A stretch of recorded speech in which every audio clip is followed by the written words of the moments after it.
ทวีปอเมริกาใต้เคยเป็นแหล่งกำเนิดของหลายอารยธรรมหนึ่งในนั้นที่หลายคนรู้จักหรือเคยได้ยินมาบ้างคืออินคาอารยธรรมและจักรวรรดิโบราณที่ใหญ่ที่สุดในยุคก่อนโคลัมบัสซึ่งกว่าจะพัฒนามาเป็นอารยธรรมที่ยิ่งใหญ่เช่นนี้พวกเขาได้รับอิทธิพลมาจาก5อารยธรรมอเมริกาใต้โบราณที่เกิดขึ้นก่อนอารยธรรมอินคาเหล่านี้ครับ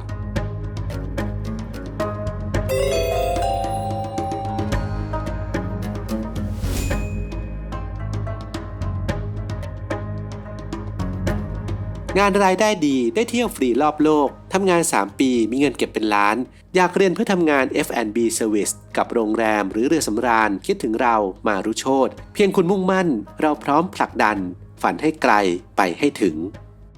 1. อารยธรรมชาบินอารยธรรมชาบินเป็นอารยธรรมที่ตั้งอยู่ในประเทศเปรูมียุครุ่งเรืองอยู่ในช่วงประมาณ 1,000 ปีก่อนคริสตกาลถือว่าเป็นวัฒนธรรมที่รวมกันเป็นหนึ่งครั้งแรกและมีความสำคัญอย่างมากในภูมิภาคอารยธรรมนี้ตั้งชื่อตามแหล่งโบราณชาบินเดวันตาที่อาจเป็นศูนย์กลางของอิทธิพลทางวัฒนธรรมของพวกเขาโดยมีข้อสันนิษฐานถึงแหล่งที่มาของชาวชาบินจากสิ่งที่ปรากฏในงานศิลปะทางศาสนานั่นคือสัตว์บางชนิดที่พบได้ในที่ราบลุ่มแอมะซอนจึงคาดเดาได้ว่าชาวชาบินอาจมีถิ่นกำเนิดในป่าฝนและย้ายไปที่เทือกเขาแอนดิสภายหลังอันที่จริงอารยธรรมชาบินนับว่ามีความลึกลับมากเนื่องจากไม่มีหลักฐานทางโบราณคดีเกี่ยวกับกองทัพหรือการพิชิตทางทหารรูปแบบใดๆเลยแม้กระทั่งผู้ปกครองหรือกษัตริย์ก็ไม่สามารถระบุตัวตนได้ทราบเพียงว่าพวกเขานับถือศาสนาที่นับถือพระเจ้าหลายองค์โดยมีเทพองค์สำคัญคือแลนซอนซึ่งนอกจากพระนามแล้วก็ไม่ปรากฏรายละเอียดเกี่ยวกับการบูชาหรือการปฏิบัติทางศาสนาแต่อย่างใดวัฒนธรรมชาบินถือเป็นแหล่งกำเนิดของศิลปินและช่างฝีมือที่มีทักษะมากมายที่สร้างสรรค์ผลงานศิลปะจากเครื่องปั้นดินเผาสิ่งทอหินและโลหะมีค่าสันนิษฐานว่าการค้าขายงานฝีมือเหล่านี้เป็นกุญแจสำคัญในการแผ่ขยายอิทธิพลทางการเมืองและศาสนาไปทั่วภูมิภาคโดยไม่ใช้กำลังทางการทหารเนื่องจากไม่มีการค้นพบสิ่งประดิษฐ์ทางทหารเลยนอกจากนี้ชาวชาบินยังเป็นสถาปนิกฝีมือดีที่สร้างคูคลองวัดวาอารามดังหลักฐานที่พบในแหล่งโบราณคดีชาบินเดวันตาวิหารต่างๆถูกสร้างขึ้นด้วยระบบใต้ดินอันซับซ้อนมีอุโมงค์และห้องต่างๆที่ไม่มีแสงธรรมชาติส่องถึงซึ่งยังไม่เข้าใจจุดประสงค์ในการสร้างอย่างถ่องแท้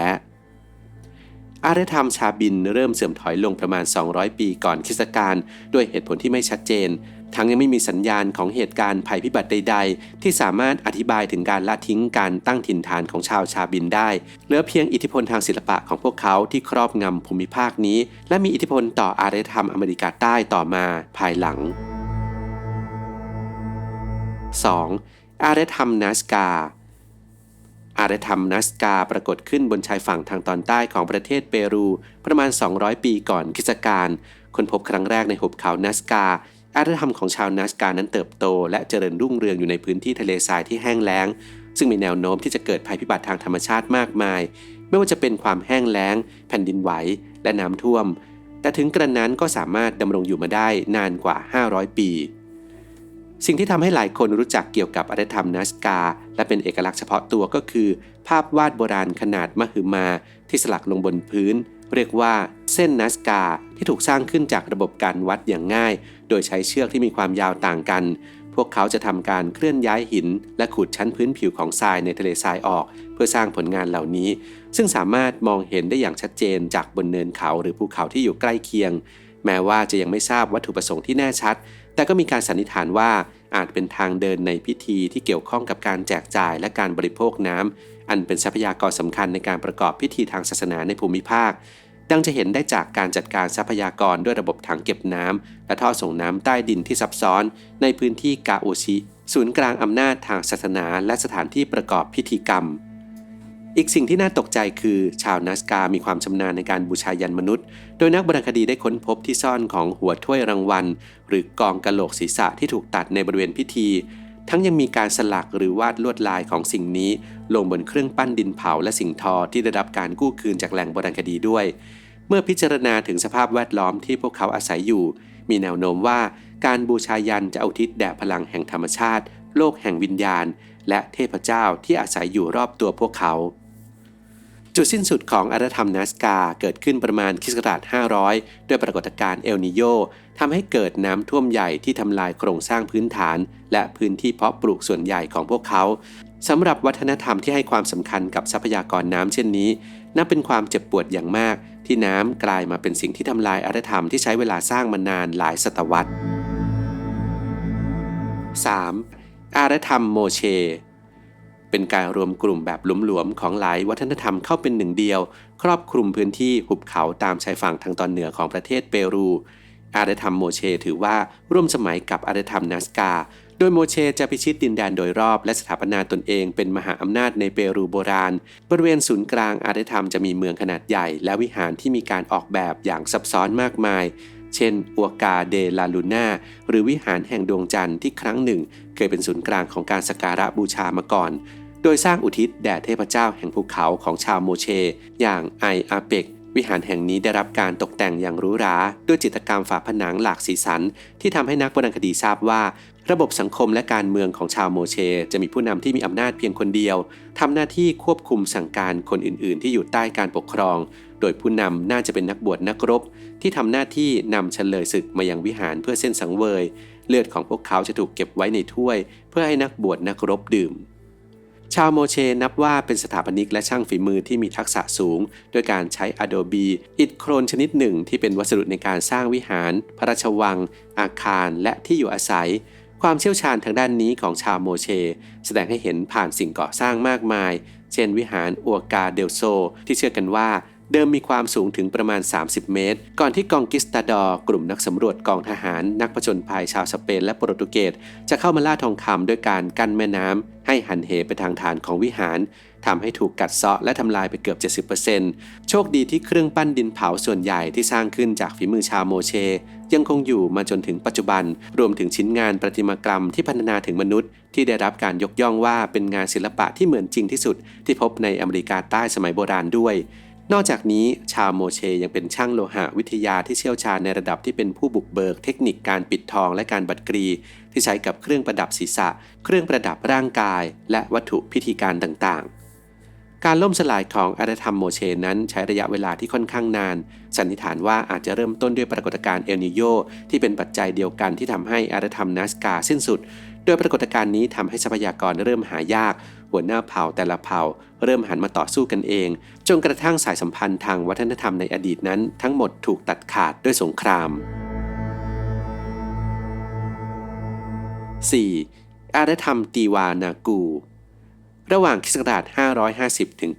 920 หลังจากอารยธรรมนัสกาและโมเชเสื่อมถอยลงไกลออกไปทางใต้บนชายฝั่งของทะเลสาบติติกากาอารยธรรมตีวานากูเริ่มมีชื่อเสียงขึ้นมาโดยแผ่ขยายอิทธิพลออกไปตลอดชายฝั่งประเทศเปรูผ่านทางตอนเหนือของประเทศโบลิเวียและลงไปทางตอนเหนือของประเทศชิลี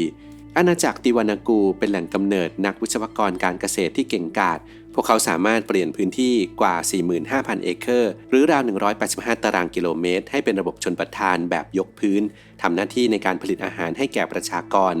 นอกจากนี้สถาปนิกและช่างก่อหินชาวติวานากูก็น่าประทับใจไม่น้อยในหลักฐานที่ปรากฏเป็นพื้นที่เปิดโล่งขนาดใหญ่อันศักดิ์สิทธิ์สำหรับไว้ใช้ประกอบพิธีกรรมต่างๆที่ประดับประดาด้วยศิลากับสำริดและภาพนูนต่ำนูนสูงสวยงามมากมายที่บางส่วนนั้นได้รับการระบุว่าเป็นเทพเจ้าแห่งเทือกเขาแอนดิสร่วมกับเทพเจ้าจากวัฒนธรรมอื่นๆซึ่งผลงานที่สวยงามนี้แม้แต่ชาวอินคาก็ยังประทับใจจนขนาดทำเลียนแบบงานดังกล่าวไว้ในเมืองของตนเองด้วยการล่มสลายของอารยธรรมติวานากูดำเนินไปอย่างช้าๆคาดว่ามีสาเหตุมาจากความแห้งแล้งเป็นเวลานานนำไปสู่การล่มสลายของระบบเกษตรกรรมราวค.ศ. 1000 แม้ว่าจะเสื่อมถอยลงไปแล้วแต่อิทธิพลของพวกเขายังคงดำรงอยู่ต่อไปตลอดหลายศตวรรษโดยเฉพาะอารยธรรมอินคาที่ได้นำความสำเร็จทางสถาปัตยกรรมและการเกษตรไปปรับใช้ 5. อารยธรรมอัวริอารยธรรมอัวริหรือวาริเจริญรุ่งเรืองควบคู่ไปกับอารยธรรมติวานากูครอบคลุมพื้นที่กว้างใหญ่ทางชายฝั่งเปรูและที่ราบสูงเมื่อพิจารณาจากหลักฐานต่างๆบ่งบอกว่าพวกเขาเป็นสังคมทหารที่มีภาษาและวัฒนธรรมที่แตกต่างกันซึ่งชาวอัวริจะเป็นผู้กำหนดให้กับวัฒนธรรมและอารยธรรมเล็กๆที่ตนพิชิตได้นับได้ว่าเป็นการปกครองแบบรวมอำนาจอย่างแท้จริงแห่งแรกในทวีปอเมริกาใต้ และโดยการปกครองเช่นนี้ทำให้มีระบบการจัดเก็บภาษีที่ซับซ้อนนำไปสู่เครือข่ายถนนสายหลักสายแรกในเทือกเขาแอนดิสเพื่อเชื่อมต่อเมืองต่างๆในภูมิภาคกับเมืองหลวงในช่วงที่รุ่งเรืองถึงขีดสุดอาณาจักรวาริและติวานากูครอบครองอาณาเขตที่อยู่ห่างจากกันไม่เกิน5 ไมล์แม้ว่าจะไม่มีหลักฐานทางโบราณคดีที่บ่งบอกว่าทั้งสองเคยทำสงครามระหว่างกันหรือไม่แต่เลือกที่จะอยู่ร่วมกันแม้ว่าจะมีความขัดแย้งทางวัฒนธรรมกันก็ตามอาจจะเป็นเพราะทั้งคู่ยังไม่พร้อมที่จะต่อสู้กับศัตรูที่แข็งแกร่งก็เป็นได้อาณาบริเวณที่กว้างขวางจากอาณาจักรย่อมตามมาด้วยทรัพยากรมากมายที่ทำให้ชาวโอริเป็นช่างฝีมือที่มีทักษะและความเชี่ยวชาญอย่างมากที่มีชื่อเสียงที่สุดก็คือสิงห์ทอที่แสดงออกถึงโลกทัศน์ความมั่งคั่งและอำนาจของพวกเขาดังหลักฐานที่หลงเหลืออยู่มากมายเนื่องจากสิงห์ทอมักใช้ในพิธีกรรมงานศพท่ามกลางสภาพแวดล้อมที่เป็นทะเลทรายความแห้งแล้งจึงได้ช่วยรักษาผลงานเหล่านี้ไว้การล่มสลายของอาณาจักรโอริอาจมีจุดเริ่มต้นมาจากความแห้งแล้งแบบเดียวกันกับที่ทำให้อารยธรรมติวานากูต้องสิ้นสุดลงส่งผลให้เมืองและอารยธรรมที่อยู่ใต้การปกครองเกิดการลุกฮือและก่อจลาจลขึ้นมาท้ายที่สุดแม้ว่าอิทธิพลทางวัฒนธรรมของพวกเขาจะดำเนินต่อไปในอาณาจักรเล็กๆเหล่านั้นแต่อาณาจักรโอริก็ไม่เคยกลับมาเป็นปึกแผ่นอีกเลยและในที่สุดกลุ่มวัฒนธรรมเล็กๆเหล่านี้ก็ถูกยึดครองและถูกดูดซึมเข้าสู่อาณาจักรอินคา